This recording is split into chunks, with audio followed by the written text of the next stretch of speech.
anak ni Lotlot na si Janine De Leon may inamin sa dahilan ng pagpanaw ng lola niyang si Nora Honor.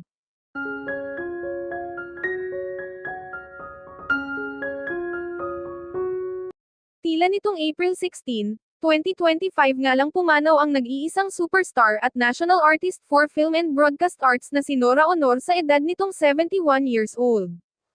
Ito nga ay malungkot na kinumpirma ng kanyang anak na lalaki na si Ian De Leon sa kanyang latest post sa kanyang Facebook account. Sa pagkakataon na ito ay isang black and white photo ng kanyang ina ang siyang ibinahagi nito at isang madamdaming huling mensahe naman ang kanyang pinaabot sa kanyang mahal na ina. Ayon kay Ian, "We love you ma, alam ng Diyos kung gaano ka namin kamahal, pahinga ka na po ma, nandito ka lang sa puso at isipan namin."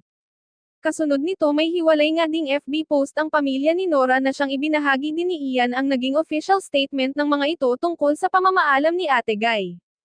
Ayon sa mga ito, "With deep sorrow and heavy hearts, we share the passing of our beloved mother, Nora C. Villamayor aka Nora Honor, who left US on today April 16, 2025 at the age of 71. She was the heart of our family, a source of unconditional love, strength, and warmth. Her kindness, wisdom, and beautiful spirit touched everyone who knew her. She will be missed beyond words and remembered forever. Details to be announced tomorrow." Matatanda ang nagsimula ang showbiz career at journey ni Ate Guy na kauna-unahang babae na nagwagi ng International Best Actress Award sa Cairo International Film Festival para sa pelikulang The Floor Contemplation Story.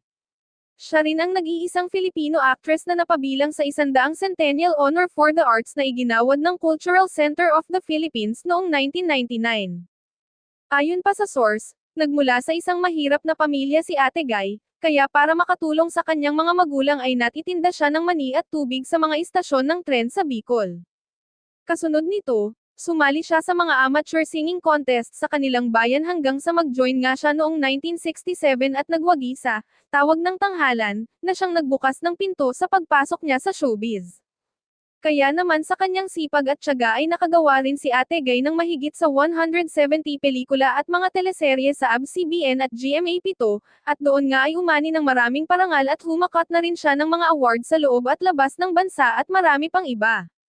Sa kabila nito maging ang mga anak nitong naulila na sina Lotlot De Leon, Matet De Leon, Kiko De Leon, at Kenneth De Leon, ay labis-labis ang naging emosyonal sa nangyari sa kanilang ina. At sa kabila nito ay malaki umano ang kanilang pasasalamat sa ABS-CBN, maging sa showbiz industry at management at manager ni Nora Honor sa bukas palad na paniniwala at pagtanggap ng mga ito sa kanilang ina, at maging sa ilang dekadang pagtanggap sa kanilang ina simula umpisa hanggang dulo na siyang magiging pabaon niya hanggang sa kabilang buhay, at malaki nga din ang pasasalamat ng pamilya De Leon sa nagpaabot nga din ng tulong at dasal sa kanilang ina nang walang anumang kapalit na hinihingi.